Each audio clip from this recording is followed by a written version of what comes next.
नमस्कार दोस्तों, मैं बूस्टबैंड टेक्नोलॉजी से डॉक्टर चंदन सिंह। आज मैं आप लोगों को बहुत इम्पोर्टेंट इन्फॉर्मेशंस बताने वाला हूं। जो जुलाई से टेलीकॉम बिल अप्लाई हुआ है तो क्या क्या समस्याएं आई हैं और क्या क्या चीज़ें लीगल हुआ और क्या इलीगल है, इसके बारे में प्रॉपर इन्फॉर्मेशंस मैं आप लोगों को देने वाला हूँ। तो देखिए, इसमें ना कई तरह के मॉड्यूल्स की बात, जैसे कि आप एक सिंगल सिम का यूटिलाइज़ कर रहे हैं तो यूटिलाइज़ करने से तो आपको कोई दिक्कत नहीं। बेसिक एफ सी टी जैसी डिवाइसेस आप चाहे तो यूटिलाइज़ कर सकते हैं। लेकिन कुछ ऐसी डिवाइसेस आई हुई हैं, जैसे कि आप एक डिवाइस में 2, 4, 8, 16, 32 सिमें लगाकर आप जो है बल्क में कुछ कार्य कर रहे हैं, तो ये टोटल इलीगल बताया गया है गवर्नमेंट की तरफ से। टेलीकॉम बिल में भी ऐसा बताया, जिस डिवाइस का IMEI नंबर नॉट अवेलेबल है, मतलब उस डिवाइस का IMEI नंबर क्रिएट करने का ऑप्शन नहीं है नहीं, तो वो क्या होगा कि इलीगल होगा, पूरी तरह से इलीगल। उसको आप यूज़ करते पाए जाते हैं। एक बहुत बड़ा फ्रॉड का कारण होता है सिम बॉक्स।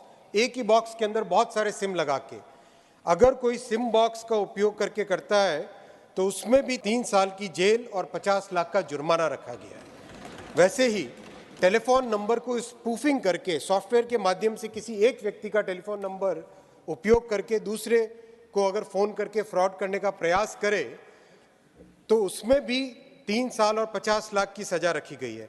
तो दोस्तों, आप लोग समझ चुके होंगे कि ये कैसा मॉड्यूल है। इससे आप लोगों को सावधान, ये डिवाइसेस भूल कर भी कोई बेचना चाहे या ख़रीदना चाहते हैं तो मत खरीदिएगा, क्योंकि ये पूरी तरह से इलीगल है और इसमें जेल और जुर्माना दोनों लगाए जा सकते हैं। ऐसे ही अभी मैंने 20 दिन में देखा, बहुत सारे सेलर्स के यहाँ छापे पड़े और उनकी कंपनियों को क्लोज करा दिया गया। कई लोगों के ऑफिस में लगे हुए थे, उनके यहाँ भी रेड पड़ी है। तो इस तरह की चीज़ें हो रही है, इस बात को आप समझ लीजिए। तो IVR सिस्टम में इलीगल जैसी चीज़ों के डिवाइसेस आप लोगों को प्रयोग नहीं करना। आप लोग पहले सावधान हो जाइए कि इस तरह की टेक्नोलॉजी इलीगल मानी जा रही है। सिमें बहुत सारी आप परचेज करते हैं तो इस चीज़ पर भी सावधान रहिए कि पकड़े गए या गलत करते हैं तो ये पूरी तरह से इलीगल मॉडल। क्योंकि ये टेलीकॉम बिल इसीलिए किया गया कि लोग क्या कर रहे थे कि गलत उपयोग कर रहे थे, किसी के ID पर ले लेते थे और फिर गलत करके कॉलिंग के द्वारा या कुछ के द्वारा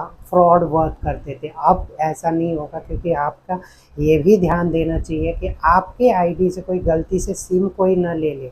अगर आपकी ID से कोई सिम ले लेता है और गलत यूटिलाइज़ करता है तो भी आप फंस सकते हैं। इस चीज़ को पहले समझ लीजिएगा। आपके ID प्रूफ पे कोई सिम यूज़ ना करता हो, इस बात को ध्यान दीजिए।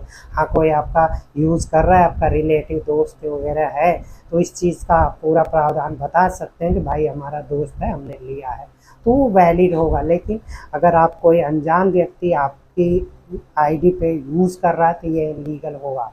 आप उसके खिलाफ, अगर आपको पता चलता है तो आप उसके खिलाफ एक्शन ले सकते हैं या फिर उसका सिम ब्लॉक या बंद करवा सकते हैं। तो इन सारी बातों को आप ध्यान रखकर इस चीज़ पे सावधानी बरतिए दोस्तों। और देखिए, सेल्स और परचेजिंग की बात है कि जैसे आप IVR डिवाइस परचेज करना चाहते हैं ना, तो हमारे प्रोडक्ट को आप खरीद सकते हैं सिंगल सिम वाला, जिसमें IMEI नंबर और लाइसेंस बेस्ड है। ये एक बेसिक मतलब एक FCT बेस्ड इन्वायरमेंट पर कार्य करती है। तो फ़ोन टेलीफोन यूज़ करना, एक FCT यूज़ करना एज ए मोबाइल की तरह लीगल है, तो इसमें कोई प्रॉब्लम नहीं है, आप इसको ले सकते हैं दोस्तों। लेकिन डबल या 3, 4 सिम, 8 सिम, 16 सिम वाली जो मार्केट में लोग बेच रहे हैं, इसका प्रयोग भूल के भी आप लोग मत करिएगा, नहीं तो आप पछताएंगे और कभी भी आपके ऊपर छापे वगैरह पड़ सकते हैं और कोई एक्शन हो सकता है आपके खिलाफ।